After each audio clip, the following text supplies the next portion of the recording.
Welcome back into the GSMC Sports Podcast, as we are now going to be diving into this week's version of Power Rankings, as I'm going to be listing my top 10 NFL teams entering Week 5. Now, these are obviously just my opinions. The way I typically do these are, if these teams were to play tomorrow, who would win in a game? Now, can't fully take that. There are other things under consideration as well, a little bit of upside. So without further ado, diving into this for our first number 10 team, I have the Tampa Bay Buccaneers. And this is a situation where the Bucs, when you're talking about the body of work up to this point, I mean, they could definitely be higher. There is absolutely a case for that. And to that, I would just say I still have worries about the inconsistency of this team. I'm talking about a group where they won the division last year. Even in that, though, you did see sort of the varying back and forth of what version you are going to get. I think that to some degree, I might just have to stomach that the Buccaneers are still the best team in this NFC South division. I feel like it's just so crowded, though, and really nobody has definitively taken that crown just yet, that the Buccaneers have an opportunity to do so tonight against the Falcons. I do think that they win that game, and I think that they are worthy of being in the top 10. But there are also a number of other teams as well that are in the mix. I don't have Washington Commanders in here, which has been a huge riser on a lot of people's list. I'm still sort of just waiting to see, them get it done against a more legitimate defense. Again, you can talk about the Seahawks, who are 3-1 as well. So this number 10, these really bottom 8 to 10 teams I was struggling with a bit. So if you have thoughts in the comments section, definitely feel free to let me know. Number 9, I have the Green Bay Packers. Listen, they lose last week against the Vikings, but that is a legitimately good Vikings team, and it was Jordan Love's first game back from injury. That this is a team that clearly is more than just the quarterback. They were able to hang in there with Malik Willis, going 2-0 in those couple of games against the Colts and the Titans. Not extremely high level of competition, maybe. That being said, though, for what Malik Willis's general perception was in the NFL entering this season, I think that's pretty impressive. And Jordan Love looked a little bit uncomfortable, looked like he was playing his first game back from injury, but I think that he's going to get right, and once the Packers do start clicking, I anticipate them climbing up this list even higher. Number 8, I have the Philadelphia Eagles, and this is where I feel gross about it, is the fact that I do have the Eagles over the Buccaneers, even though the Buccaneers did just sort of stomp Philadelphia. Probably should have the Eagles lower right now based off of injuries, but I still think it's a very talented team. I think that, when they are firing on all cylinders, I think the ceiling is highest there, so they're maybe they probably edged out the Buccaneers more than anything based off of what I think they can do, not based off of as much what they've shown, which is maybe a little bit disingenuous. But again, it's my list over it's my list. You can have your own list, but I do have the Eagles at 8 here. They are a team that definitely the pressure is mounting for them after this loss, but I do still feel like once they get their players back, I think they're going to be the best team in the NFC East. That's what I'm anticipating. But if you disagree, let me know why in the comments section.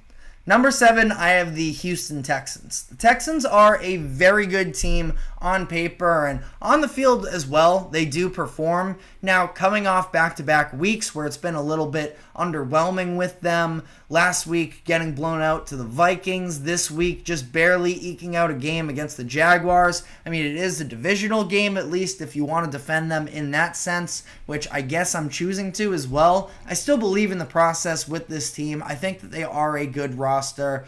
Not their best showing these past couple weeks, but they have talent galore on both sides of the ball, and I do think that they are going to be ultimately, one of the top contenders in the AFC. That being said, have to get that running back room healthy. Right now, I don't think they can run the ball whatsoever, and it is absolutely hurting them. Once they get, the likes of a Joe Mixon and a Dameon Pierce back to some degree, I think that they can take further steps forward.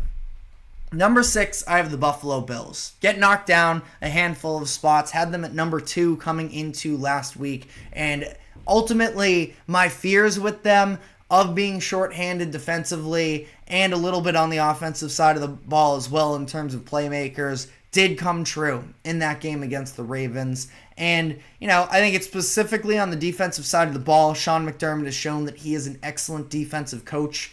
When you're missing your top 2 linebackers, that is an extremely difficult thing to overcome. So, I think that it's a little bit about the personnel here. The Bills, based off of having Josh Allen, having good coaching, and ultimately not being a bad roster as a whole, but one that is a little bit short-handed and I don't think does match up quite the same on paper with a bunch of these other teams. I did have to knock them down a few pegs based off of the fashion in which they lost against the Ravens last week.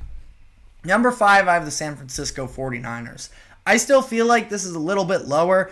This is more so about where we're talking about them right now as a team. They are still overcoming some of these injuries without 2 of their best players on the defensive side of the ball in Dre Greenlaw and now Javon Hargrave as well. The offense where they are back at least to some degree. You get George Kittle back. You have Deebo Samuel coming back as well. I think that they are extremely talented and they are going to get there. I do still feel like kind of have to prove it a little bit more. These other teams in front of them right now have had some statement wins. I just don't think that we've seen that from the 49ers just yet, and for that reason, I do have them a little bit lower, but this is easily a top 5 team in the NFL, probably higher when they are fully healthy. So ultimately, bump them up a few spots from last week to this week. Patriots win only gets you so far, though. Number 4, I have the Baltimore Ravens. And this is, I understand people are going to point to that Raiders loss and sort of hold that against them. I think early in the year, eventually we are just going to have to learn once we have a greater sample size to not put so much weight and emphasis on individual games. The Ravens are still a very good team. Yes, their offensive line looked a little bit sloppier early in the season. 3 new starters will do that to you, but ultimately, it's not a bad group. Even still, this past week, without one of their starting offensive linemen, Andrew Voorhees, and they're still able to dominate the Bills in the run game. They found their identity, which is being able to run the heck out of the ball, and that's what they've showed in these past 2 wins against the Cowboys and the Bills. 2 teams that, definitely are flawed against the run, but I think that this is still the path for the Ravens, and I am still a believer as much as other people want to knock Lamar Jackson down because we haven't seen him, pass through, have these big passing games in the playoffs just yet. I do think that he's capable of it.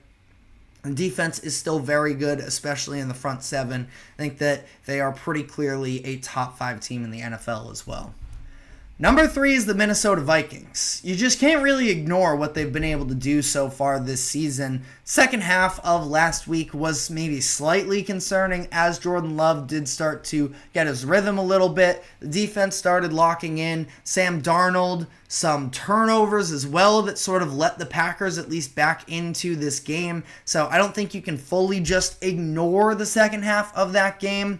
But statement wins, dominating wins, for the most part, against the 49ers, the Texans, and the Packers. 3 teams that I have in the top 9, I guess, technically speaking here on this list. Again, though, I think the Packers are probably even better than that once Jordan Love does get in a rhythm. So, Vikings, they are an extremely talented roster as a whole. They get Jordan Addison back. They're going to have TJ Hawkinson back shortly as well. You got weapons on offense. You have a defense that's firing on cylinders with all of their new pieces. Brian Flores still blitzing the heck out of the ball as well, where the Vikings are second in the league in blitz rate. This is a very well-coached team, and they might just have, I have a hard time saying anybody's better than Patrick Mahomes, but if you want to take sample size of what's going on so far this season and maybe just flat out talent as a whole, I mean, Justin Jefferson is absolutely filthy and is maybe the most valuable player in the NFL up to this point so far. Touchdowns in every game. He is unbelievable. You get a weapon like Jordan Addison who complements him extremely well. This offense is only going to continue to get better as they return all of these pieces. So the Vikings do sit at 3. Number 2, I have the Detroit Lions. The Lions still haven't necessarily been the full version of what I think that they can be. Last week was a lot of good signs, though, and I understand the Seahawks had some key losses on the defensive side of the ball. Some people want to make arguments that if they did have those front 7 players, that the Seahawks would have won that game. Like I've said a million times on this show, I don't really like to play the hypotheticals. I just know the Lions' offense was firing on all cylinders, and their identity is still very much intact, which is dominating up front, establishing the run, and finally we got that Jared Goff game that at least I've been waiting for, post-contract extension. Can you show that you are, worthy of that money? 3 weeks, it was too small of a sample size to overreact. You end up getting a perfect game out of him on Monday Night Football against a good Seahawks team last week. This is what I think they're capable of doing. I think their defense has room for growth as well. They have a lot of these nice young pieces.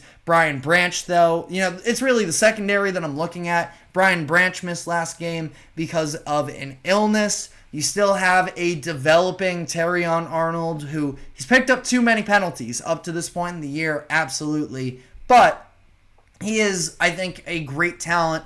There's a reason why they spent a first-round pick on him. I think that he will figure it out as the year goes on. Love the additions that they've added as well. Speaking of penalties, Carlton Davis, based off of how Monday night went against DK Metcalf, also one of the most physical receivers in the league. But him, Amik Robertson, Terrion Arnold, that secondary is going to get better. And Mel also out as well, I might add as well. But number 1 team, still the Kansas City Chiefs. Now, injuries are piling up for them, which is a big concern.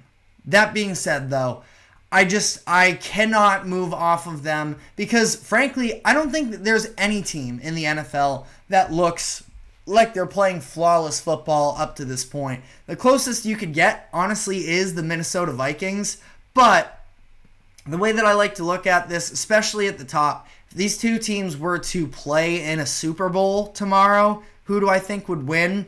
I just think that Patrick Mahomes has the clutch gene, and he will be able to pull games out. We saw developments from Travis Kelce in this game where he maybe is starting to awaken. There is still that little element of a Xavier Worthy. Can he be involved in these deep shots? Now you add, at least a viable backup option right now in Kareem Hunt. We'll see how that sort of develops as these weeks go on, and we're still waiting on the Isaiah Pacheco update. But, they have some different looks that they can throw at you from a running back perspective. I don't know if any of them are elite necessarily, but all still pretty solid options, at least as to what it seems. One of the best offensive lines in the league, still a very good defense. So that is my top 10. Let me know what you agree and disagree with in the comment section. But now I want to dive into the Davante Adams landing spots because it seems like he may have actually just played his last game in a Raiders jersey. Yesterday I talked about the fact that I didn't think a holdout would last the entire season, but bridges appear to have been burnt on that front, so I want to talk about, more specifically speaking, not who I do think he will go to, but just sort of talk things out about what impact would he have on some of these top, trade candidates. But before we get into that, we are going to take our final break of the show. Do not go anywhere. We will be right back.